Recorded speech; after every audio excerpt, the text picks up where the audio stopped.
their teeth. Surveys, it shows that Americans, they care deeply about their teeth, but they actually hesitate when it comes to keeping them healthy. May, it's actually Save Your Tooth Month, and we're joined this morning with Dr. Katz, the president of the American Association of Endodontists, to give us some advice on making sure that your smile is nice and bright. Thank you so much for joining us this morning. Good morning, Bianca. Thank you for having me. Of course. So you came out with a survey. It's showing just how much people tend to put off the dentist and how many Americans, about more than 2 in 5, they tend to prolong a visit to the dentist, it sounds like. Sure. So the American Association of Endodontists did a survey, and we found that almost 40% of patients wait to go to the dentist until they're in pain. And we know that if you wait to go to the dentist, that leads to bigger problems. So it's really crucial that you're proactive and you don't wait. In addition to that, we asked 2 other questions. One is, how often do you floss your teeth? And 2 is, how important is it for you to save your natural teeth? And the answers were interesting. Only 60% admitted that they floss their teeth regularly. But the disconnect here is that almost 90% of all of the patients that we surveyed said they do recognize how important it is to save your natural teeth and how important that is to your overall health. That's right. So that's a really good reminder to floss daily. It can make a big difference. And when it comes to those annual cleanings, 6 months, that's pretty standard, right? When it comes to visiting your dentist?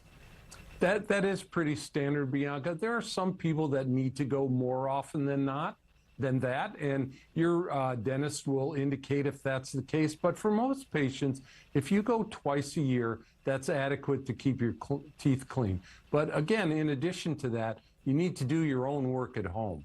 You need to brush regularly, and you need to floss regularly as well. Oh yeah, nowadays it's pretty simple. A good toothbrush. Would you recommend electric, mouthwash, floss, any other accessories that people could use at home?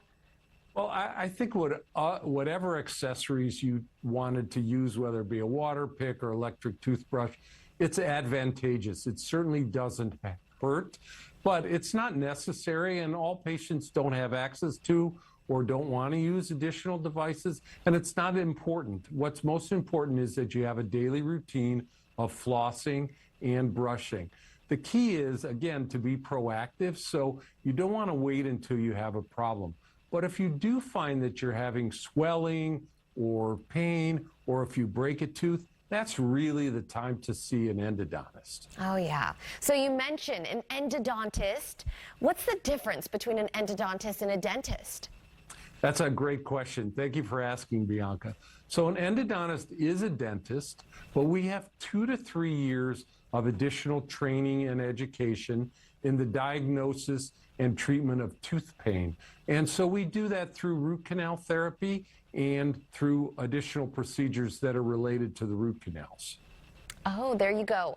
I know that sometimes talking about going to the dentist, it can make folks a little bit nervous, but you're right. Just tackle it head on, schedule an appointment. This is a great reminder. May, it's Save Your Tooth Month. Thank you so much for joining us, Dr. Katz. Thank you, Bianca. Appreciate it. Of course. All right, well, let's check in with Jean-Pierre Melzer for a look at your forecast here. Jean-Pierre, pollen